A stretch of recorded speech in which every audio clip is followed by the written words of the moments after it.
Hollywood silver screen presenting soldier boy. ये 6 साल के बच्चे सरगई की जिंदगी की सच्ची कहानी है, जिसने वर्ल्ड वॉर 2 के वक्त जर्मन्स के खिलाफ युद्ध किया। ये कहानी वर्ल्ड वॉर 2 के वक्त की है, जब एक तरफ जर्मन की सेना थी और दूसरी तरफ सोवियत संघ की सेना। इसी माहौल में हमें एक गांव में एक घर को दिखाया जाता है, जहां पर 6 साल का बच्चा सरगई सो रहा होता है।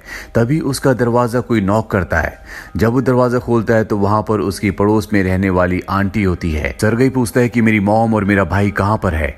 वो बताती है कि जर्मन्स ने हमारे गांव के ऊपर हमला कर दिया और अब तुम्हारी मॉम और भाई इस दुनिया में नहीं रहे। वो उसे खिड़की से बाहर भेजती है और कहती है कि तुम यहाँ से भाग जाओ। सरगई इस जगह से भाग जाता है और तभी सरगई की आंट को भी जर्मन सैनिक मार देते हैं। सरगई अपनी जान बचाने के लिए जंगल में भाग जाता है। हालांकि वो मात्र 6 साल का बच्चा है, लेकिन वो बहुत ज्यादा बहादुर होता है, इसीलिए वो डरता नहीं है। अगली सुबह वो देखता है कि वहां पर जर्मन सैनिक आ गए, इसीलिए वहीं पेड़ों के पीछे छुप जाता है और अगले पल वहां पर एक सांप आता है, लेकिन वो अपना मुंह बंद कर लेता है ताकि सांप को उसका पता ना चले। वो सांप से बिल्कुल भी नहीं डरता और जब जर्मन सैनिक वहां से चले जाते हैं तो सरगई उस जगह जाता है जहां पर जर्मन सैनिक खाना खा रहे थे। वो उनका खाना उठाकर जंगल के अंदर चला जाता है, लेकिन जल्दी उसे दोबारा भूख लग जाती है।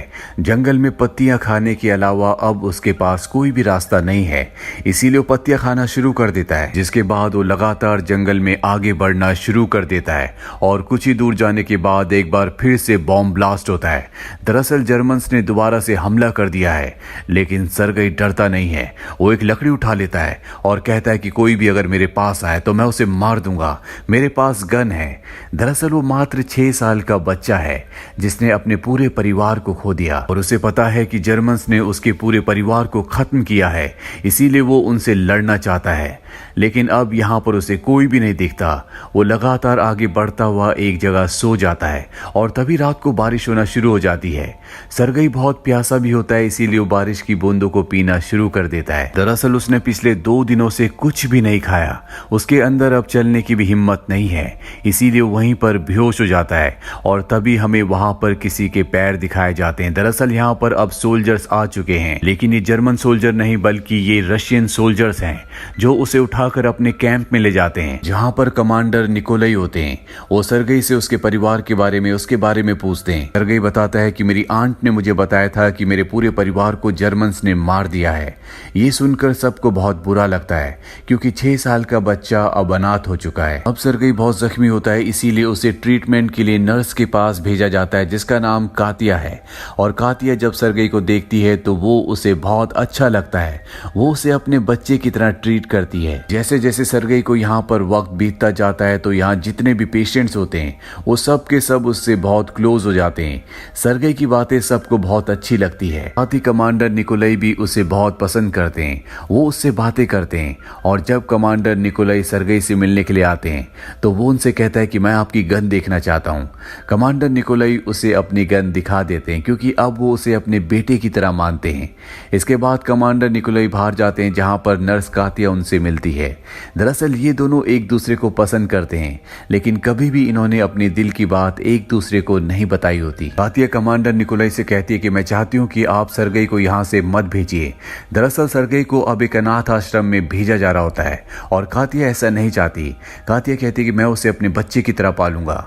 कमांडर निकोलाई कहते हैं कि ऐसा नहीं हो सकता, यहाँ का माहौल जंग का है और मैं नहीं चाहता कि एक बच्चे की जान को खतरा हो। ये कहकर वो यहाँ से चले जाते हैं।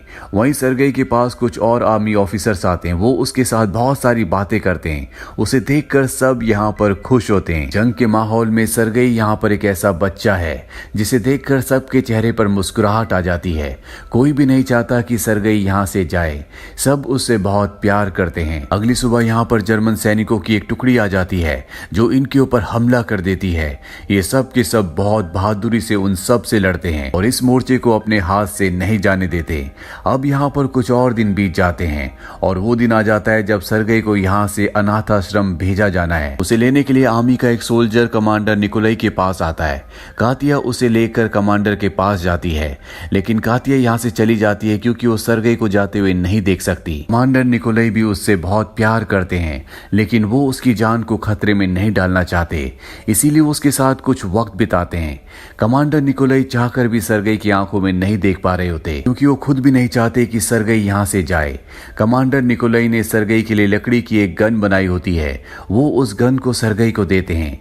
सरगई भी इस जगह से नहीं जाना चाहता। वो गन लेने के बाद वो कमांडर के गले लग जाता है, जिससे कमांडर निकोलाई का दिल पूरी तरह से पिघल जाता है और वो सरगई से कहते हैं, क्या तुम मेरे बेटे बनोगे?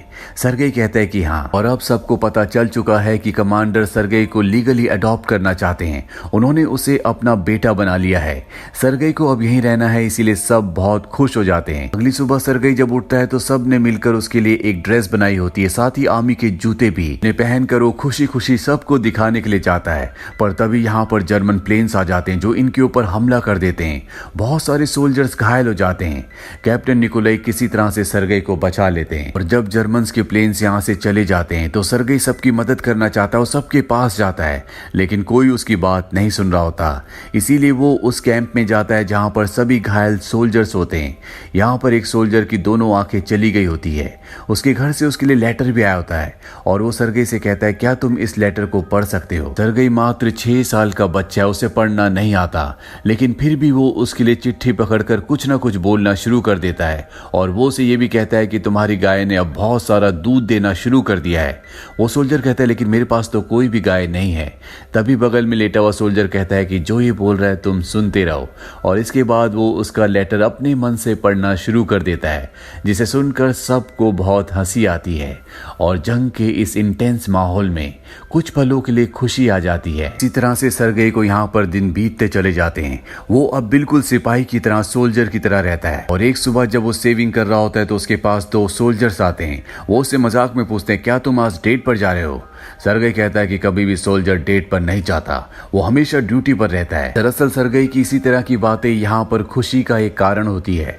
इसके बाद सरगई उस जगह जाता है जहाँ पर सभी सोल्जर्स की मीटिंग चल रही होती है, और वो कमांडर निकोलाई से पूछता है, क्या मेरे लिए कोई ऑर्डर है सर? क्या मेरे लिए आपके पास कोई काम है?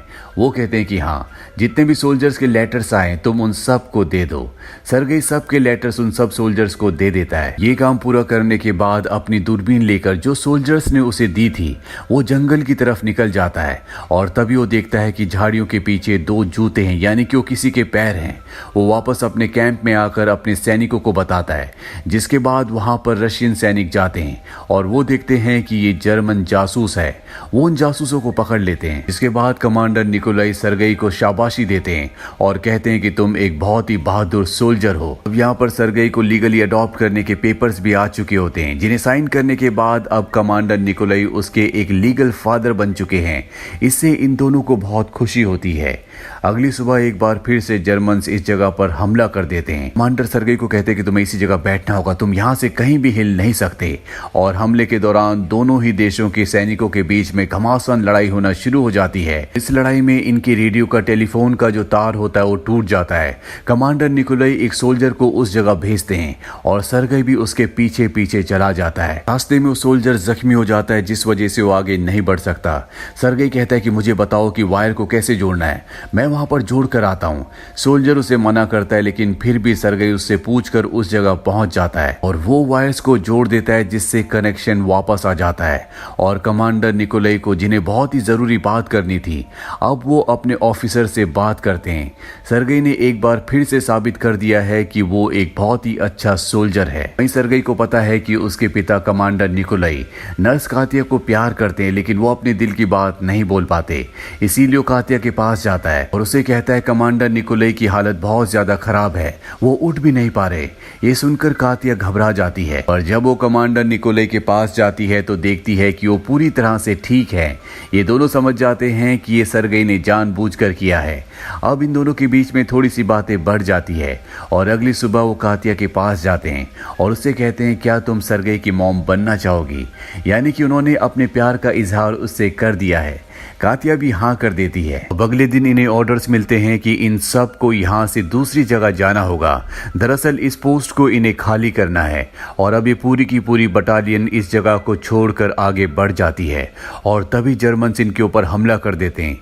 कई सैनिक घायल हो जाते हैं लेकिन लगभग सभी बच जाते हैं और ये दूसरी जगह पहुंच जाते हैं जहां पर कमांडर निकोलाई अपने जनरल से मिलते हैं और जब वो उससे बात कर रहे होते हैं तभी यहाँ पर सरगई आ जाता है जो पूरी तरह से एक सोल्जर की यूनिफॉर्म में आता है। सबसे पहले वो जनरल को और कमांडर को एक सोल्जर की तरह सल्यूट करता है और पूछता है आज मेरे लिए क्या ऑर्डर्स हैं। कमांडर निकोलाई कहते हैं कि सब सोल्जर्स को लाइन में खड़ा करो और देखो कि किस किस के जूते फट चुके हैं या किसी को भी कोई चीज की जरूरत हो तो उसका नाम नोट कर लो और इसके बाद हमें रिपोर्ट करो। सरगई ऐसे ही करता, वो एक लिस्ट बनाकर अपने पिता यानी कि कमांडर के पास और जनरल के पास आता है और लिस्ट उन्हें सौंप देता है। इसके बाद वो जनरल से परमिशन मांगता है, कहता है कि मैं चाहता हूं कि आप मेरे पिता यानी कि कमांडर की और नर्स कातिया की शादी की परमिशन दे दे।